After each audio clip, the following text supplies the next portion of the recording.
سب سے پہلے ہم دیکھتے ہیں کہ امریکہ اور پاکستان کے درمیان اس سال میں 2021 میں کیا ہوا۔ جب اس سال کا آغاز ہوا تو 20 جنوری 2021 کو ایک نئی ایڈمنسٹریشن بائیڈن ایڈمنسٹریشن نے امریکہ میں وائٹ ہاؤس میں اقتدار سنبھالا،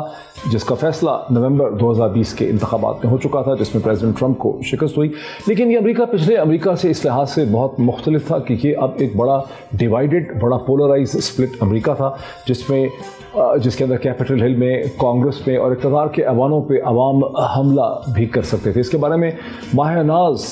انٹرنیشنل ایکیڈیمک اور ایکسپرٹ فرانسس فوکویاما کا یہ کہنا ہے کہ امریکہ کے اندر کی جو پولرائزیشن ہے، امریکہ کے اندر کی جو ڈیوائیڈ ہے، وہ اب امریکہ کے گلوبل اسٹیچر کو بہت شدت سے، بہت تیزی سے متاثر کر رہی ہے۔ ٹرمپ ایڈمنسٹریشن نے فروری 2020 میں افغان طالبان کے ساتھ دوحہ ایکارڈ کر لیا تھا، جس کے نتیجے میں فیصلہ ہوا تھا کہ امریکی افواج مئی 2021 میں افغانستان سے اپنے انخلا کو، اپنے ایگزٹ کو مکمل کر لیں گی۔ تاہم جب بائیڈن ایڈمنسٹریشن نے اقتدار سنبھالا تو ایک بار پھر دباؤ تھا، پریشر تھا کہ افغانستان سے انخلا کے فیصلے پہ نظر ثانی کیا جائے۔ خاص کر کے امریکہ کا وزارت دفاع، پینٹاگون اور وہاں کی انٹیلیجنس ایجنسی چاہتے تھے کہ شاید وہاں سے انخلا نہ ہو۔ پریزیڈنٹ بائیڈن نے 23 جنوری 2021 کو ایک ریویو کا فیصلہ کیا، جس کا نتیجہ اپریل میں نکلا، جب بائیڈن ایڈمنسٹریشن نے ایک بار پھر یہ فیصلہ کیا کہ افغانستان سے نکلنا ہی ہوگا، وہاں رہنا، وہاں ٹھہرنا جو ہے مناسب نہیں ہے۔ لیکن یہ فیصلہ کیا کہ یہ انخلا جو ہے وہ مئی 2021 کے بجائے 11 ستمبر 2021 کو کیا جائے گا۔ تاہم آنے والے ہفتوں اور مہینوں میں افغان طالبان نے اتنی تیزی سے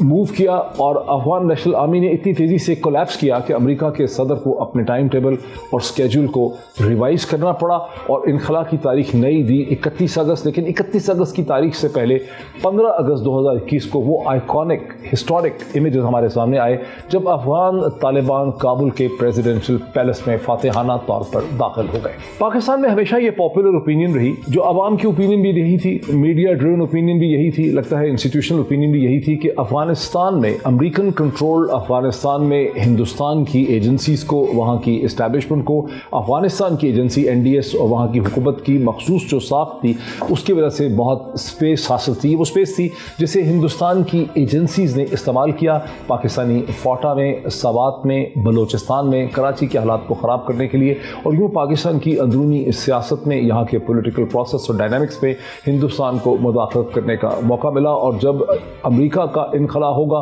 تو ہندوستان کا اثر و رسوخ بھی کم ہوگا۔ وہی ہوا، امریکہ کے ساتھ ہی ہندوستان کا بھی انخلا ہو گیا، ہندوستان کا بھی ایگزٹ ہو گیا، بہت سے یورپین ممالک کا بھی، دنیا بھر کا بھی افغانستان سے انخلا ہوا۔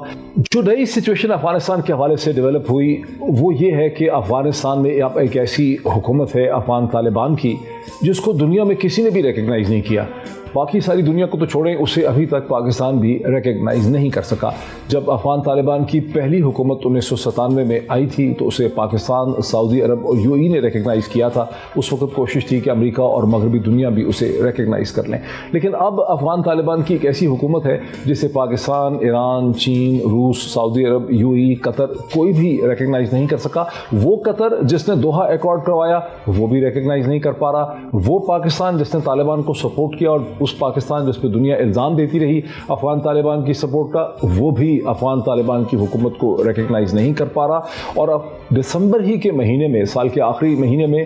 پاکستان نے بہت ایفرٹ کی، بہت محنت کی اور organisation of Islamic countries OIC کا 17th موٹ سمٹ کروایا فارن منسٹرز کا اسلام آباد میں، جس میں 57 ممالک کی ریپرزنٹیشن تھی، 30 کے قریب تو غالباً فارن منسٹرز کی ریپرزنٹیشن تھی، پھر نچلے درجے کی ریپرزنٹیشن تھی، مغربی ممالک کی بھی اس OIC سمٹ میں ریپرزنٹیشن ہوئی، جس میں برطانیہ، امریکہ، روس، سبھی ممالک کی یہاں پہ ریپرزنٹیشن تھی۔ لیکن اس سارے سمٹ میں افغانستان کی ہیومینیٹیرین اسسٹنس اور ڈیولپمنٹ کے حوالے سے بات تو بہت ہوئی، اس پہ زور تو بہت دیا گیا کہ افغانستان میں قحط کا، فیمن کا، بھوک کا خطرہ ہے، وہاں عورتوں کے کیا حالات ہیں، لیکن کسی بھی ملک نے ڈپلومیٹک ریکگنیشن کی بات نہیں کی۔ اس حد تک کہ امیر خان متقی جو افغانستان کے فارن منسٹر تھے، انہیں پاکستان نے بلایا لیکن انہیں اس سمٹ کو خطاب کرنے کی اجازت نہیں مل سکی۔ انہیں اس کی جو فائنل فوٹو اپرچونٹی تھی وہاں پر بھی انہیں کھڑا نہیں کیا گیا، ان سے الگ ان کو سنا گیا۔ وہ اصرار کرتے رہے کہ افغانستان کو ڈپلومیٹک ریکگنیشن ہونی چاہیے، ہمارا افغانستان پہ مکمل کنٹرول ہے،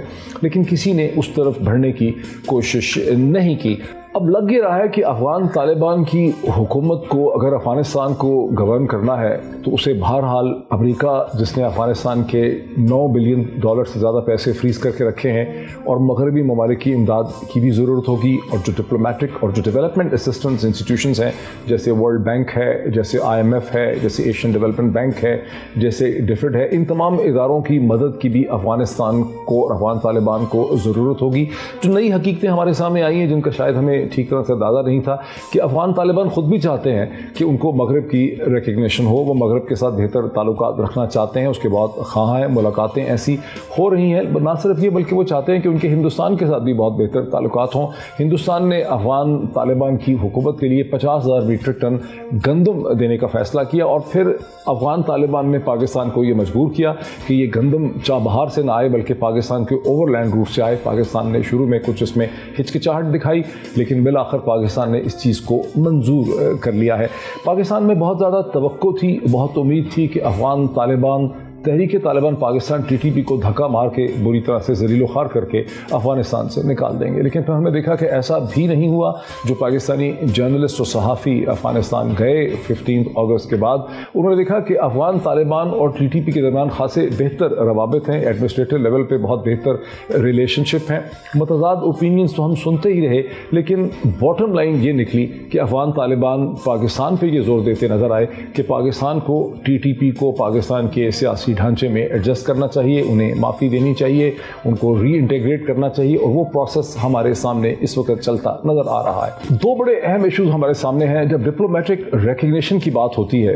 انٹرنیشنل انگیجمنٹ کی بات ہوتی ہے، تو جو ایک بہت بڑا ایشو دنیا کے سامنے ہے وہ یہ ہے کہ افغان طالبان نے وعدے تو بہت کیے انکلوسیو حکومت کے، انہوں نے کہا کہ وہ تمام مکتب فکر کو اس کے اندر لے کر آئیں گے، لیکن وہ اس قسم کی انکلوسیو حکومت بنا نہیں سکے کابل کے اندر جس طرح کی دنیا ان سے توقع کرتی تھی۔ لیکن اس سے بھی بڑھ کے جو ایشو ہے کہ افغان طالبان ابھی تک لڑکیوں کو، خواتین کو تعلیمی اداروں تک رسائی نہیں دے سکے۔ انہوں نے اسے بند کر دیا یہ کہہ کے کہ پہلے ہمیں ایک ایسا سسٹم کھڑا کرنا ہے جہاں بچیوں کے لیے فیمیل ٹیچرز ہوں۔ اب اس وقت افغانستان میں صورتحال یہ ہے کہ 7ویں جماعت سے اوپر کی بچیاں جو ہیں وہ کسی اسکول میں نہیں جا پا رہی۔ فورگیٹ اباؤٹ کالج اور یونیورسٹی تو دور کی بات ہے، 8ویں 9ویں اور 10ویں جماعت کی بچیاں بھی اسکول نہیں جا رہی۔ یہ ایک ایسی صورتحال ہے جو نہ صرف یہ کہ امریکہ اور مغرب کو قبول نہیں ہے، بلکہ یہ ایک ایسی صورتحال ہے جس پہ چین کو بھی تشویش ہے، جس پہ روس کو بھی تشویش ہے، جس پہ ظاہر ہے سینٹرل ایشین ریپبلکس کو بھی تشویش ہے، پاکستان کے اداروں کو، فارن آفس کو، یہاں کی سول سوسائٹی کو بھی بہت تشویش ہے۔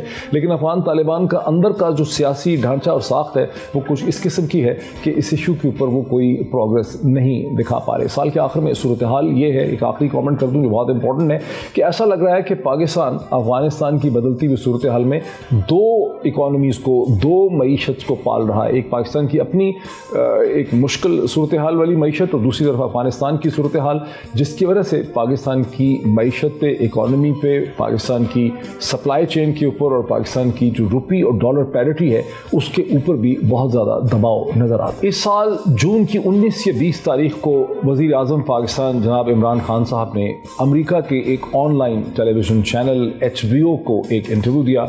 اس انٹرویو میں انہوں نے باقی تو جو کچھ کہا وہ کہا، افغانستان کے حوالے سے، دنیا کے حوالے سے، اسلامو فوبیا کے حوالے سے، پاکستان امریکہ کے تعلقات کے حوالے سے، اپنی حکومت کی اچیومنٹس کے حوالے سے، لیکن ایک انہوں نے فریز استعمال کیا جو آئیکونک بن گیا۔ وہ فریز تھا ایبسولوٹلی ناٹ۔ یہ اس وقت انہوں نے کہا جب ان سے سوال کرنے والے انٹرویور نے HBO کے بہاف پہ پوچھا کہ کیا آپ امریکہ کو افغانستان کے حوالے سے پاکستان میں ملٹری بیسز دیں گے، اس کے جواب میں وزیر اعظم نے کہا ایبسولوٹلی ناٹ۔ یہ ایک محاورہ ایسا بن گیا، ایک ایسا ریفرنس پوائنٹ بن گیا گزشتہ 6 مہینے میں جسے سینکڑوں، ہزاروں، شاید لاکھوں دفعہ دہرایا گیا۔ لوگوں نے پاکستان امریکہ کے ریلیشن شپ کو اس ایبسولوٹلی ناٹ کے لینس سے دیکھنا شروع کر دیا۔ تحریک انصاف کے اور پرائم منسٹر عمران خان کے ایڈمائررز اور چاہنے والوں نے یہ سمجھا اور یہ کہا، اور وہ سمجھتے ہیں کہ وزیر اعظم عمران خان نے بہت ہی جرأت کا مظاہرہ کیا۔ وہ بڑے بولڈ ہیں، بڑے اڈاشس ہیں، انہوں نے بڑا سیلف ریسپیکٹنگ پوزیشن انہوں نے لی، اور انہوں نے امریکہ اور دنیا کو بتا دیا کہ پاکستان کوئی ایسا ملک نہیں ہے، وہاں ایک بہت ہی بین الاقوامی قد کا اسٹیچر، بڑا ایک بے خوف لیڈر جو ہے